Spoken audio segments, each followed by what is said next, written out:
So when you're looking at this portfolio, if you have all EV stocks, as just an example, you're going to have only one piece of the pie filled out. If you were to look at a pie chart on, say, whoever broker you're using, TD Ameritrade, Charles Schwab, it doesn't matter. They have a portion of their website that's dedicated to displaying what your allocations are. So if your allocations are completely moved over to one side, say technology, because EV would kind of fall under that, then or consumers, say everything is you've got all Amazon or something like that, consumables, then your portfolio will look all light gray if that's the color they chose, or light blue, or whatever it might be. Whereas when you see a portfolio that's being run by a manager that is diversified in mutual funds and ETFs, it's going to have many different colors, many different slices. So in this, we've only been doing options. We've been focusing on options and Forex, and it's a great way to generate more income off of your portfolio. However, we can only do so many trades at a given time, because if I don't see a good opportunity to jump into an option, like for example, in this particular class, we've reviewed several stocks that had looked promising, but then we would go to our platform and find out can't trade them. They'd be no good for trading, right? So we need to make sure that our portfolio is capturing these rallies. So that's something I'm going to make sure that we discuss a little bit, but not too much, because this is pretty much just focused on trading and generating more income off of our portfolio. I've talked about it last week, and I keep talking about it, and I'm going to keep talking about it. We are pushing higher and higher. You know, the whole street is talking about it. It's really fun to listen to some of the pros that I've come to know well, and that are, you know, some of them are working for big banks, others are running large option portfolios. They're all over the board, and even they're actually looking for identifying patterns to show some kind of top. They're actually looking for it, because when you get this far away, it's just a matter of time. And we talked about this last week, but the most important thing is that it doesn't have to stop going. The party does not have to stop. In fact, it could easily just do one of these, a small little correction like so, down to here and then back up. And it could make this weird channel, and it could do this for months. It could easily do this. It could just go up in this channel. Chances of that, though, not great, not very good. All you have to do is look at history. I think in becoming a good trader, you have to have a proponent of history in your interests, because that's what this is about. It's about looking to see what past patterns have done to try and predict future outcomes. Now, none of these are going to be guaranteed, but that's what all this is about. If you're just a fundamental player, none of this matters. But if you are a technical player, technical analysis, reviewing the charts, looking at the tools in front of you, reviewing Fibonacci's, reviewing oscillators, all these things, that's what this is all about. But you can't forget about the fundamentals. They are obviously the driving force. Today was madness, or yesterday was madness, with so many stocks going bananas. It was so fun to watch. GameStop was really fun to watch, and Bed Bath & Beyond, just because of their performance was, they called it a melt up. It just kept going and going and going.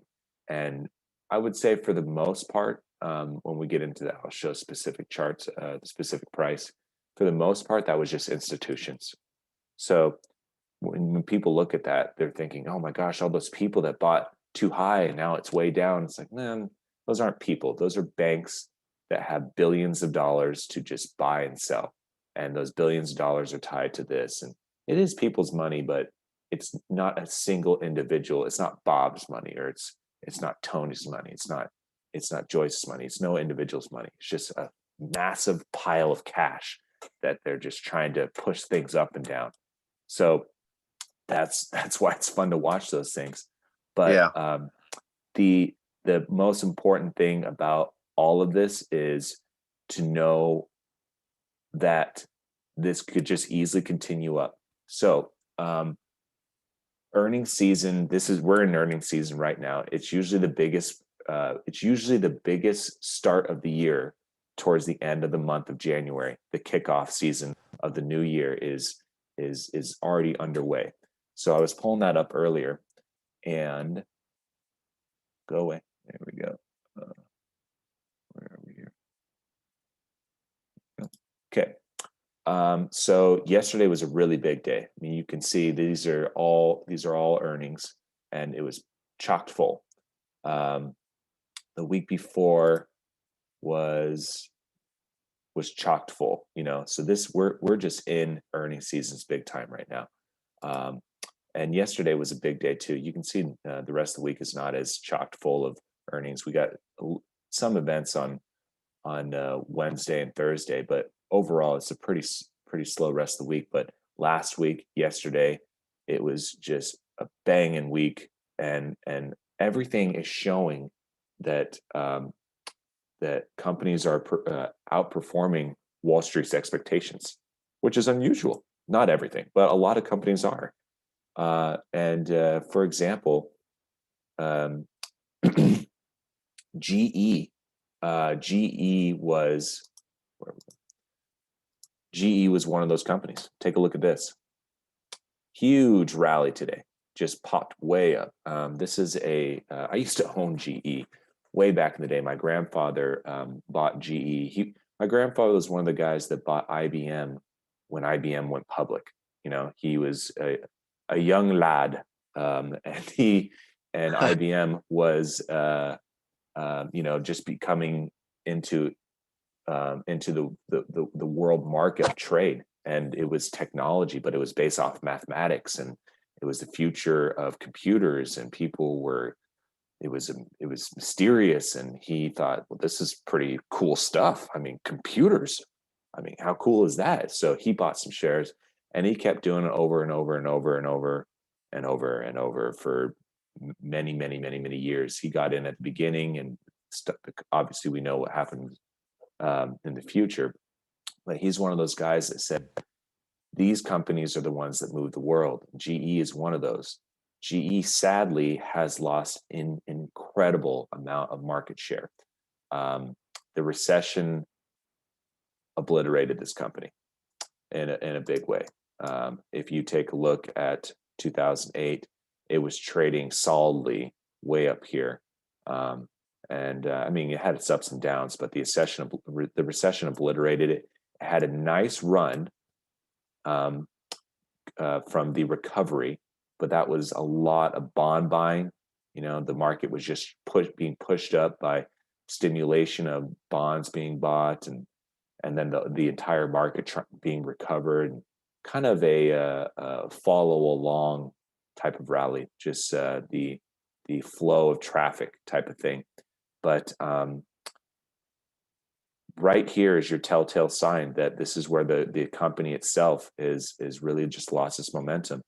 2016, 2017 tops out, and then the biggest market rally since the 90s. The overall market rally, this thing went the opposite way, and it just lost its ground, and it has not come back. But on a plus side, they're trying to recover by making some big moves in terms of how they're going to shift from their old platform to new platforms. I don't really know what their agenda is, and it's not really important. What's important is I look at these things right here. This is easily a double bottom. I mean, it's no question. It's in fact, it's almost It's almost perfect. We'll see. So we've got our bottoms right here, and we've got our tops right here. So let's go ahead and draw some lines here. I don't want to get away my Fibonacci, and I'm going to talk about that Fibonacci. And then here's the other one, right? Yeah. Okay. So this is clearly a double bottom formation. And a double bottom formation, we look for a bottom out, rally back up, and a bottom out, and a rally back up. Now, what's going on right now is a slow move, and this is going to be a slow mover. It took the company, from 2017 to 2019. It took, there we go, 650 days to make that move, right? So when you look at these price patterns, if we're just looking at the stock in terms of price and support and resistance and potential patterns that we can trade off of, if this were to break this top right here, we can expect the movement of this pattern to be roughly $7 to $8, okay? But from here to there, when it first made that top, which is what we're going to use, it took a year. It took a year to do that. So if it breaks out of here to make that move, we could probably expect it to take that long, maybe shorter, you never know, but to get up to where we want to see that, so roughly right here, it could easily take that long. But that is a great opportunity for us, especially since it's a inexpensive stock, and it's one of those blue chips that you want to hold in your portfolio. It's like IBM. It's one of the cornerstones of the U.S. economy. It's been there from the beginning. At one time, GE was the household appliance. It was the thing, right? So that being said, it's not a bad company to have in your portfolio. Now, on this one, I definitely wouldn't have more than 1 or 2%. It's not really necessary because it's going to be a slow mover. And in our group, we look to outperform the market. So this is a particular stock that I would look for to hold. You could trade options, but more so hold on it. So if we're waiting for this to break out, we actually have a more intermediate opportunity. Let's take a look at that. And this is where the Fibonacci comes into play. But really quick, actually, no, I'll do that first. So the intermediate opportunity is right here.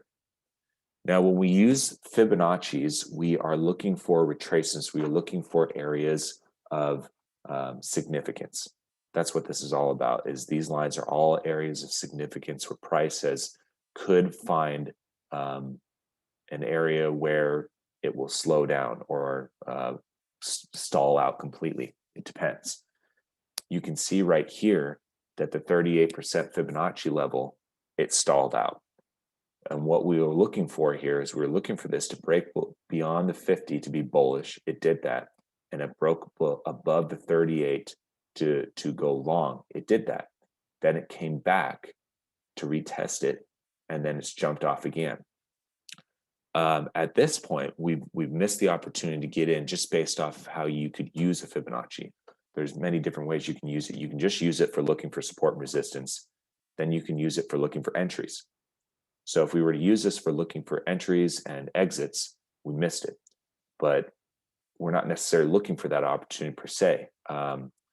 We are showing that this is in a bullish movement right now. And the next area that it could stall out is up here, which coincides with this resistance level, right? So two opportunities here. One, getting in on this before it makes that break, if it makes that break, right? This is just a pattern. We can never guarantee that these patterns will work out, and it will take, based off of what we were looking at just before, could take a year for it to come to fruition. So on the intermediate, we would potentially want to be looking to see this bounce off of this, come back down, maybe even to here, and then continue up. However, if it comes down back down to here, I see two issues with that. First issue is it's not making highs. It might have changed trend.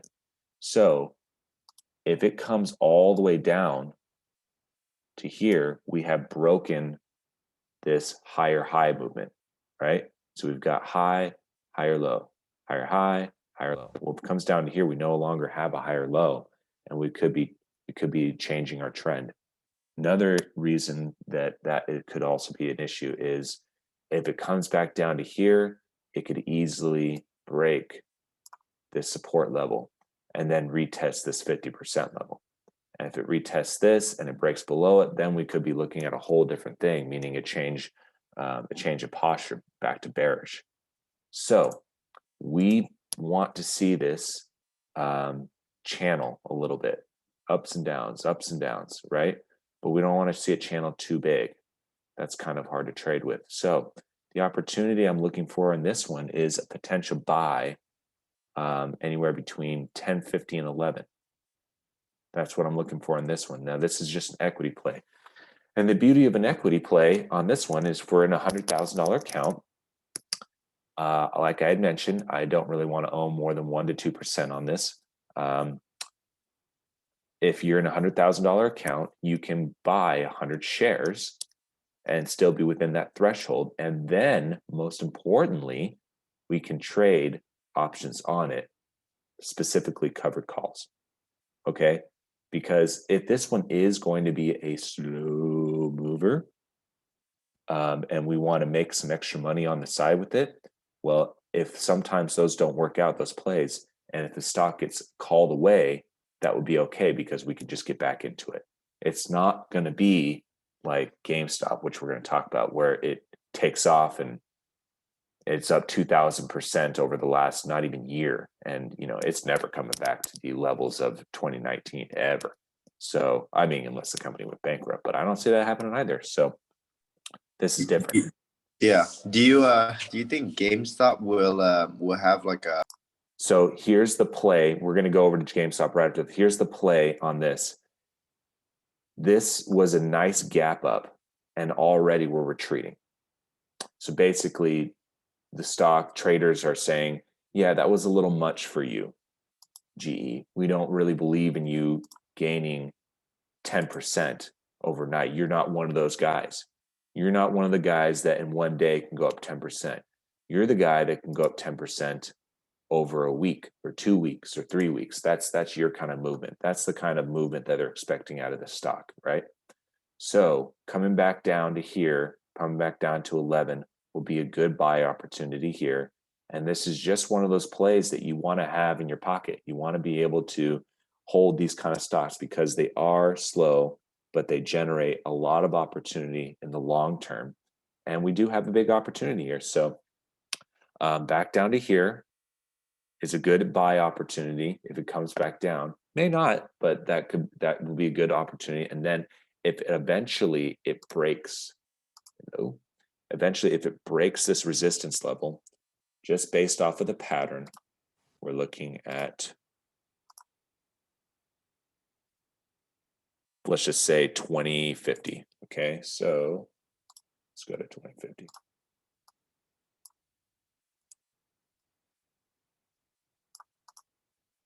I like that. See, it matches with other lines too. So there's a really high probability that it will stall out there if and when it makes it there. Let's go ahead and draw another Fibonacci here. Okay, so they don't really correlate with these levels. Now, I'm planning on doing a session not an entire session, but a chunk of a session just on Fibonacci's, because when you draw these, there's a lot of rules behind it. A lot of traders out there, especially traders that have joined the scene in the last year or two, will draw Fibonacci's to line up for what they're looking for. For example, they will draw this to make the lines fall in place. Like, so let me give a good example here.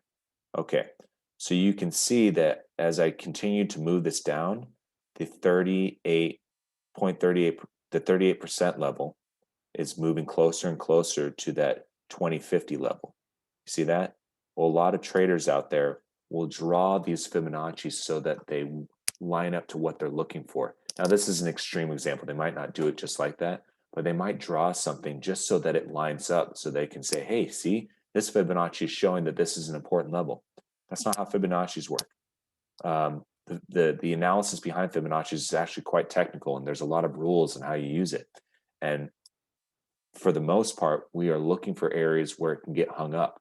Well, I was just checking to see if this is an area that matches, that is a coincides with this level. It doesn't, but it's still good to have this there to see where we get stuck. So we could potentially get stuck at 1550. We could potentially get stuck at 1850, and so on. So this will be a good play to put in our portfolio, and I'll probably be looking to, if it will, depending on what happens today, if it can rally back, we'll definitely be putting an order to go long on that one, at least starting out with, 0.5% to 1%, and maybe buying into that one. Let's jump straight over to GameStop. this was so fun to watch yesterday. Okay, so I'm watching this just accelerate out of control. Let's bring it on the hourly. The market opened, popped like this, and then it just continued to rally. And I remember watching, I was like, it's at 136. Oh, it's at 140. It's at 145. And then I stopped watching it. This happened within minutes. All this happened within minutes. They call that a melt up. And then what happened? In seconds, feels like in seconds, it just crashed, right? So we're on a 5-minute chart right now. So there's a lot of traders that will trade stocks on 5-minute charts, but they're trading the stock by itself. They're not doing options. There's never a point to ever be on an intraday chart when you're trading options. It doesn't make any sense because your options are going to have expirations within a minimum of a week to 2 weeks out, right? So we don't ever want to look at that, but it's kind of good to look at this because we can use it for technical analysis. On a 5-minute chart, that's a little tight for me. I might go down to a 15-minute tops. So then I can look at this and I can say, what is an opportunity? Do I want to get short this? So if I draw some levels here, I see something already that it's on an intraday, so it doesn't hold a lot of significance per se, but it is something we can look at. I see, where are you? A bit of a head and shoulders pattern. Not big, but a little bit. Shoulder, shoulder, head, head, shoulder, shoulder. I kind of see it. Do you see it a little bit?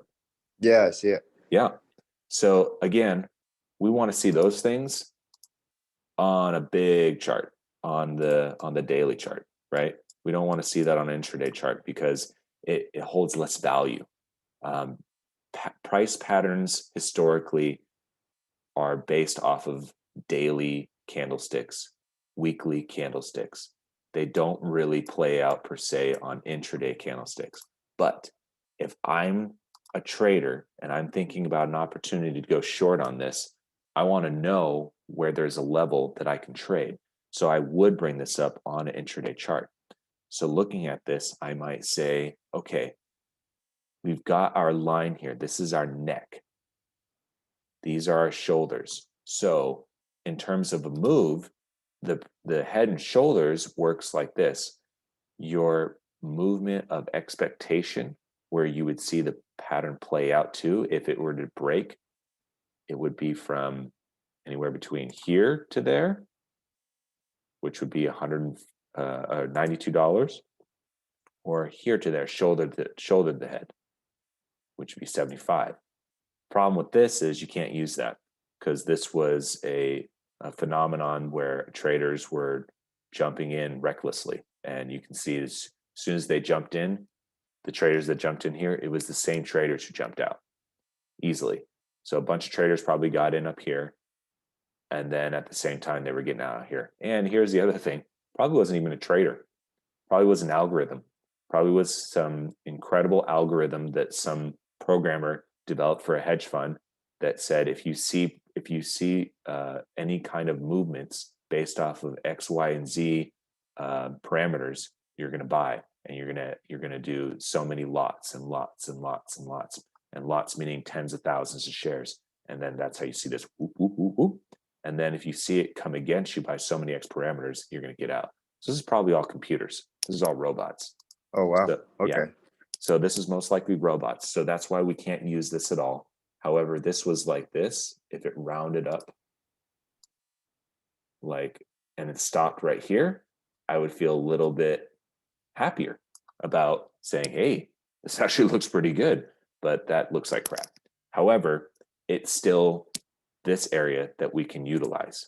So if I'm thinking about going short on this and being bearish this stock because I think it's completely overvalued, like 100% overvalued at its current position, then I would use this and say, okay, well, how about shoulder to shoulder? So let's take a look at that.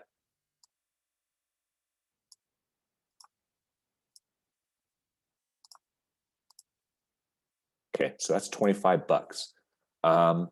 Based off of its current price, that's a little bit more manageable because this is clearly a maintained flow. It was getting pretty overbought right here, but then it relaxed a little bit. This is Friday right here. Relax a little bit right here, getting into the weekend, calms down, then explodes up, calms down, and now it seems like normal trading is back in play. We still have a lot of day left here, so we don't know what's going to happen. But if you were to look at this and say, I want to go short this, where do I have an opportunity? You have it here.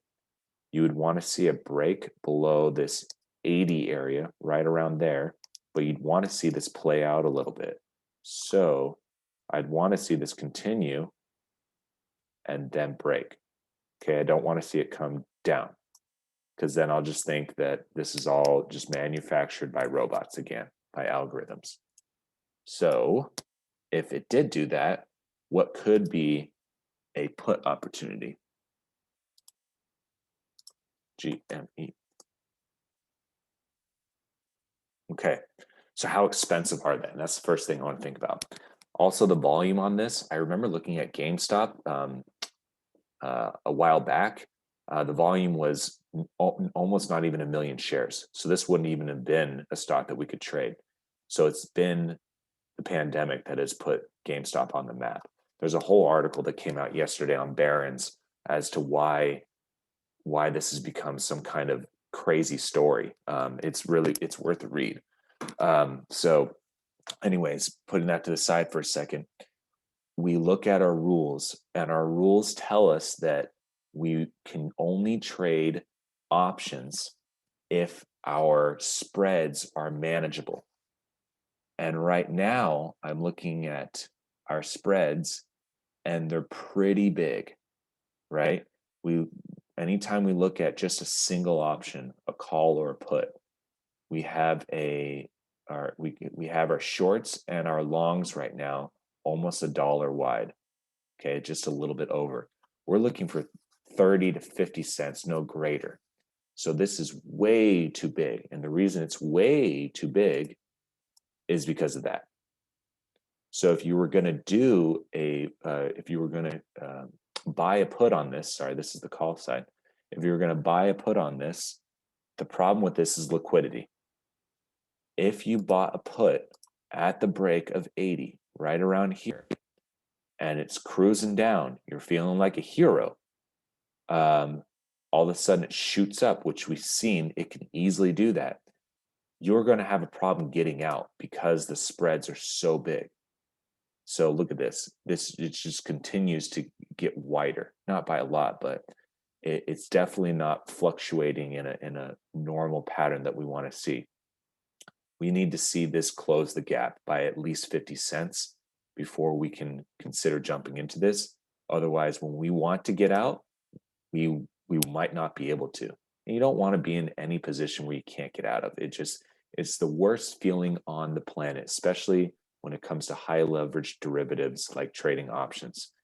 The golden saying out there is, I'd rather wish I was in a trade than be wishing I was out. And I can tell you, I've done this so many times where I've watched something run away and be in the wrong direction and just wishing I hadn't had executed that trade. Many lessons I've learned in the past decade, and that was one of them. You don't want to be in those shoes. So if this can calm down a little bit, look at that. Now the gap is almost $1.50. So it's getting crazy. And the volume, see the volume's kicking up. We were at 19.5. Now we're at 25. There is just so much buying and selling of the stock right now. It's wild. So you need to see this calm down. Once it does calm down, then we have an opportunity. However, keep in mind that's expensive. That is super expensive right there. Now I am on a very short window here, so I can't even imagine what it is kicking out a couple of weeks. Let's see. Oh, it's about the same. That's good. Okay, so if we're going to buy a put, what do we need in terms of setup? What are a couple of our rules that we would need to see when we're long stock, when we're long options? Talk about that for a second. So if, for example, these come back down to within 50 cents, you want to, if you go long, anytime you're going long an option, buying a call, buying a put, your friend is not time. Okay, time is up is up against you. It is eating away at your option. In this particular, let's take a look. So the theta is what is going to be eating away at your option. Okay, and it's expensive when you look at the money option, and this will slowly chip away at it so that when you get time to expiration, you think you may be up, meaning if you bought the put at 80 and it drops down to 70, you made, and basically you're looking at that, you're saying, hey, I made $10. Then you have to add in a bunch of calculations. Well, how much did it cost, and what's the theta on it, all these things. So at first you're thinking, hey, I bought one contract, it's down $10, I've made $10 per 100 shares, so I made $1,000 or whatever it might be, right? Well, then let's go ahead and minus your costs of getting into it. Then let's minus theta. By the time you're all said and done, a $10 move, which is a big move on any stock, even of this price level, even this high volatile one, it's a big move. So you're feeling pretty good about that movement, except you only got paid out maybe half of it. So you got a $10 gain, but you were only receiving $5 back, something like that. That's not exact numbers. So that's something that you have to keep into account. So if you know that you need this to move at least $10, otherwise it's not worth getting into it, you then have to think, well, how much time could that take? Well, on this stock, let's see how quickly it moves $10. From there to there, that was $10. So from there to there, that was more than $10. So in this particular stock, based off of the last few days, it's pretty easy to do. Well, what is it normally like? Let's get away from the last few days of that. That's just been mayhem. So right there. Okay. So we can't look at the last 2 days because it is in a trading pattern that is not sustainable. So if it's not sustainable, then I can't measure it anymore. So although I'm going to be looking at this to see how much it actually moves, going from here to there was already a big win for the stock. I mean, that's 300% in a matter of 5 months. That's incredible. It's such a monumental gain. It's probably one of the biggest gains of the entire year for a medium-sized tech company like GameStop. Well, technically, it's not even tech; it's retail. It's consumable, But so in terms of consumables, oh my God, it's easily the biggest winner of the year. So you look at this, you see these huge gains. How much could it typically move? From here to there, moves about $5. Here to there, moves about $5. Now, I'm not going to look at that because now it's trading at a whole different level. I'm going to be looking at percentages. There's 50%. There's 65%. Okay. So we've got these wild ranges right now. So now I can think, okay, well, if I zoom into here, I'm hoping that this will simmer down and get back to its regular trading pattern. If it can, then these ups and down swings could benefit me. And that's what I want. So I want to see this thing move in a quick amount of time. That is the whole point of buying an option. You need it to move quickly. Okay. You need it to do its thing in a decent amount of time. But you need to make sure that you give it that time to do that. Because if you don't, and it didn't make that move, and let's say, for example, it's above your original.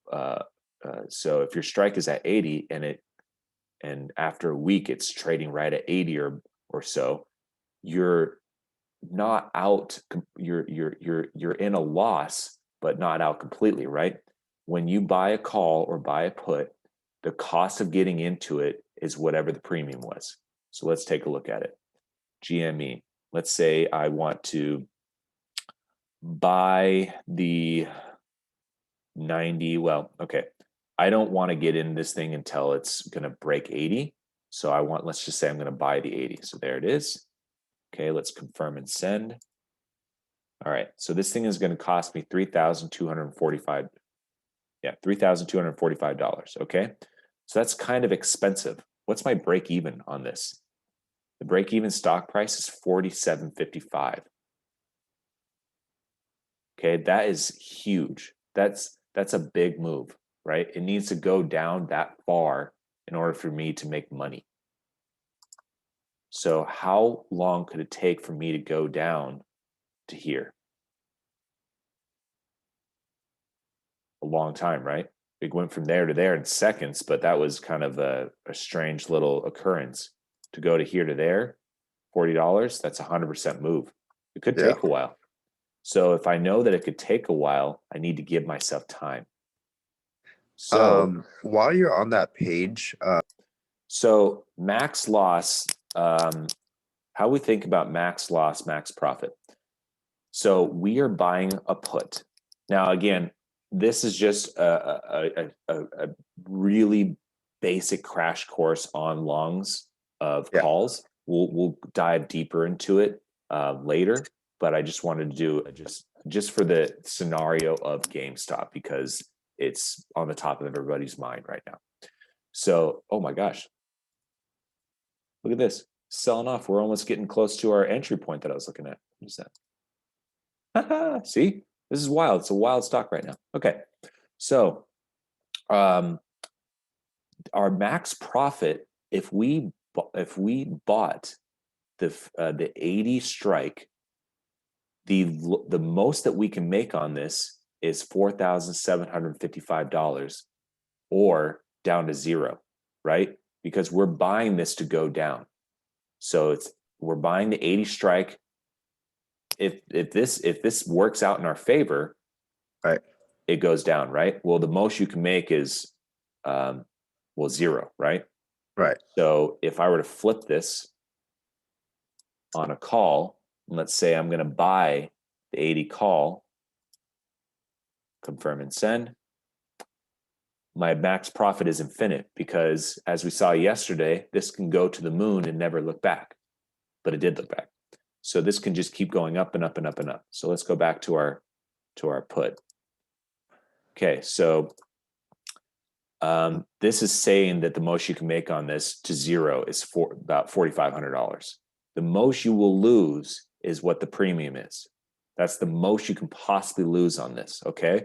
But we would want to put ourselves in a position where we would never lose that much. We would never want to have the entire thing go against us. That's just bad trading right there. And the reason I say that is if, for example, I buy the 80 strike, the 80 put strike right here, I want this to start moving down. If I buy it and it does this and then just comes back, well, it's probably not doing what I expected it to do, is it? So I don't want to be in this trade going forward. So I go back to this and I look at my max loss. My max loss on this is only if I let this go completely against me. So we'll look at exactly what that means, like how much that would have to be in terms of going against you. Would that be $10 going against you, 15, etc.? But that's what max loss means. It means the most you can possibly lose against this trade is what you paid for it. You can't lose any more. And that's why these particular strategies are safer, right? When you're selling options, which is where the majority of experienced options traders spend their time in, is short option strategies like the ones that we do, because there's premium opportunities, there's lots of different opportunities on it, and also they're not as expensive, but they're more risky. So with higher probabilities of profit comes, in some cases, greater risk, right? In this case, this is actually very risky. This is more risky than this is quite a bit more risky than the strategy that we trade, because this kind of strategy that you and your friends were looking at, should we just buy a put? This kind of strategy, I have to be right. I have to see this and think, well, I really like this head and shoulder pattern. I think GameStop is completely overvalued. It's out of this world overvalued. It should not even be close to $80. I think it should be back down here. Well, you better be right, because if you're not right, you have very little time to be right. Let's go back to the strike that we looked at. We have 31 days for this to move in the direction that we want it to, way up here, right? We bought it at the 80. We needed to go all the way up and up and up and up, right? In order for us to make money. That's what we need this to do. We need this to, because it was so expensive. That's the problem with when you buy a put on this particular stock, with how expensive the premiums are. That's the problem with this one.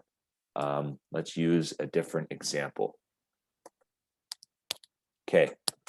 I'm going back to GE because we were talking about it, and it's also a very liquid stock, lots of options, etc. Same scenario. I don't think GE should have shot up to $12. It was a little bit out of its reach. So I'm going to buy the 1150 put, and I think it's going to come back down to $10.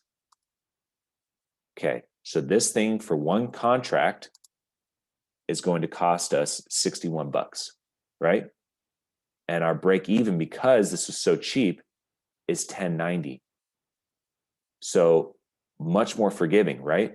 It only needs to move from 1150 to 10, so it only needs to move 60 cents, right? Let's go back to GameStop. This needs to move.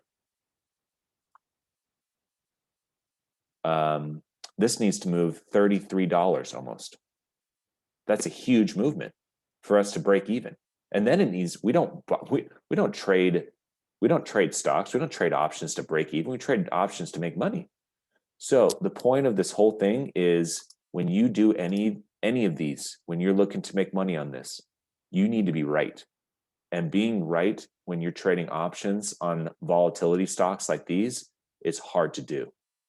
Now, can you get lucky? Yeah, I know a lot of people on Zoom.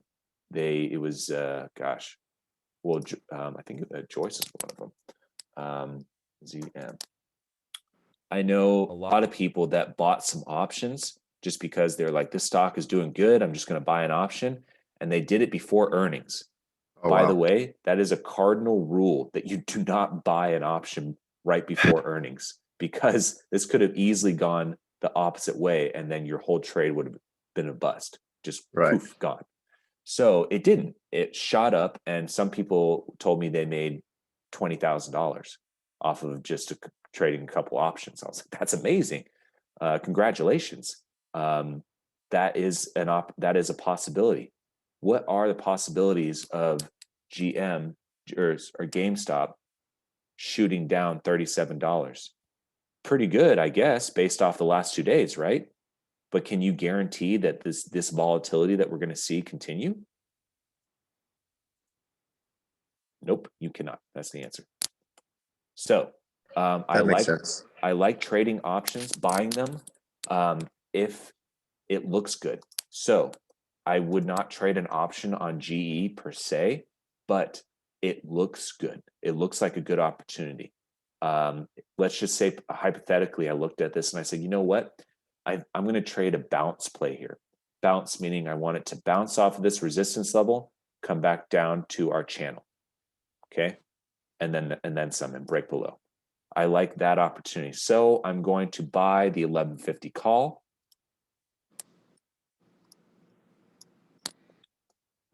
I'm going to buy the 1150 call right here. It's going to cost me 60 cents. Okay, so it's going to cost me $60. And if this thing drops down to 1090, any penny below 1090, I'm making money.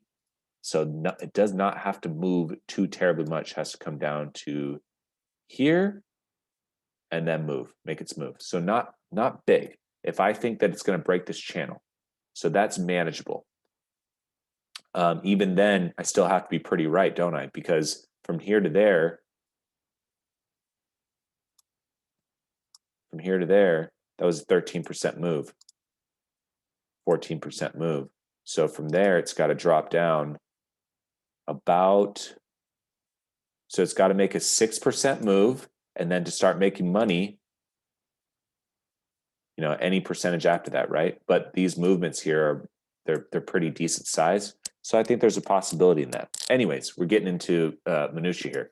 GameStop, really fun to watch. Bed Bath & Beyond, that was wild too. These are the things that I was actually looking at puts on these yesterday, Dave. And the puts on these yesterday, Bed Bath & Beyond, now they're gone now. They're completely wiped away. But I was looking at these when it hit 40 because I remember we had a trade on this. We were going to try and get in down here and wait for it to come back. And then on Friday, it popped up to here. And I was like, oh, crap, I think this is gone. So I said to remove it. But, I was still watching to see if it comes back again because I still saw an opportunity here, maybe to 26. And then yesterday I looked at the stock and I was like, does that say $40? So, so that was, it's really fun to watch this stuff. So I was looking at puts on this yesterday. And I was curious to see how much would it cost me. And it was right around here. It was insanely expensive. It was going to cost $1,000 to buy a contract in Bed Bath & Beyond. Whereas before this happened, they were right around here. They were hovering between $1 and $2. Look at the spreads on these. Massive spreads, right? So yeah, it was really fun to watch.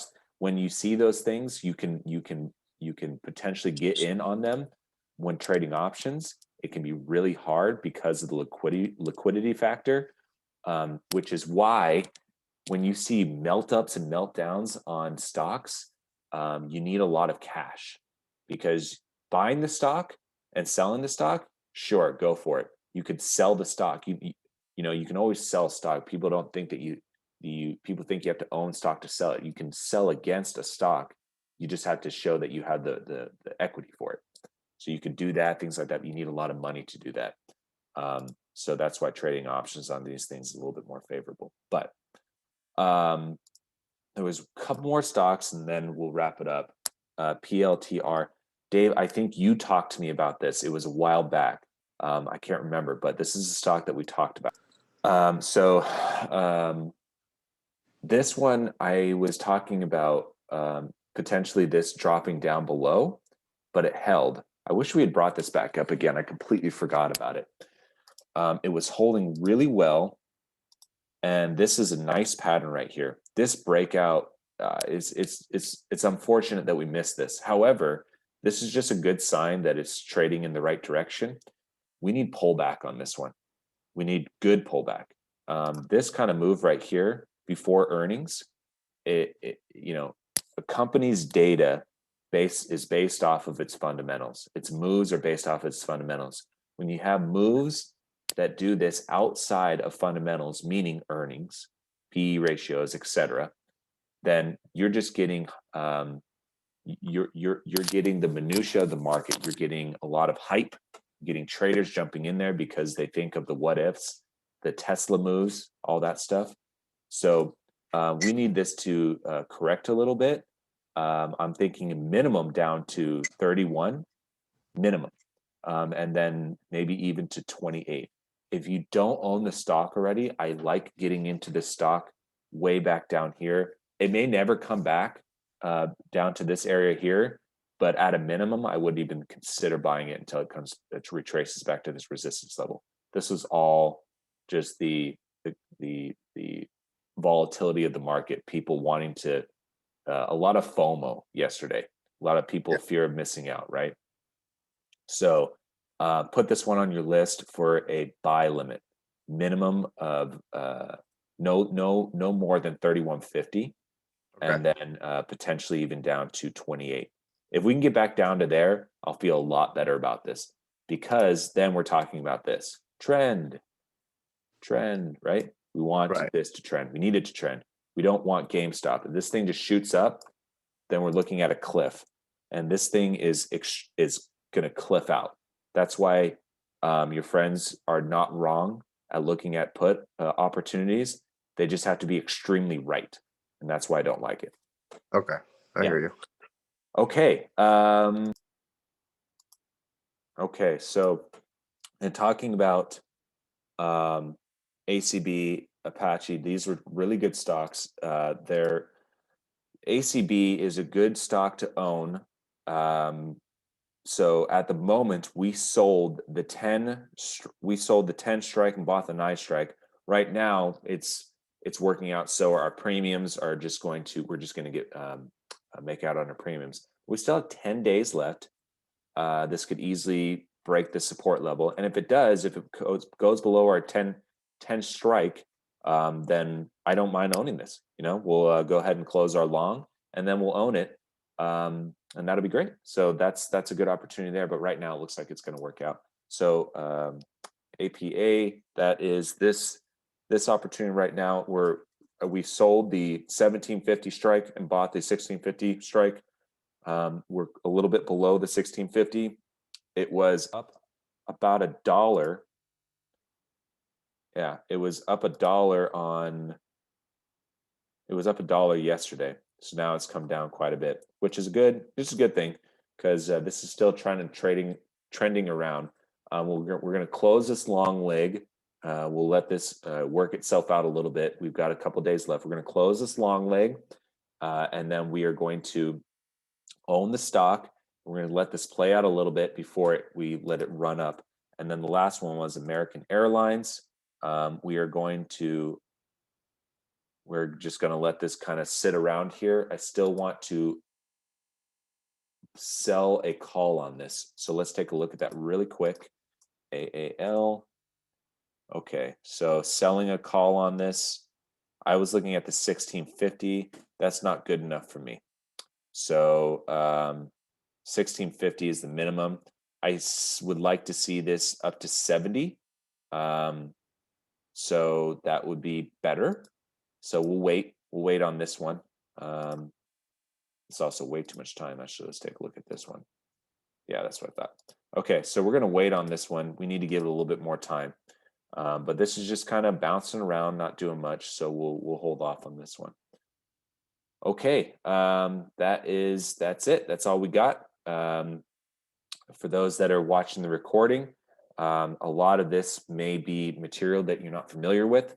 We spent a little bit of time walking over the fundamentals of being long puts and calls, on how it works. We just specifically talked about GameStop, and if you wanted to buy a put, the opportunities that present itself on that stock could be pretty good, but comes with a ton of risk of needing to be very correct on your analysis. So personally, we'll stay away from that one. But there are a lot of opportunities out there. Bed Bath & Beyond could be a good one.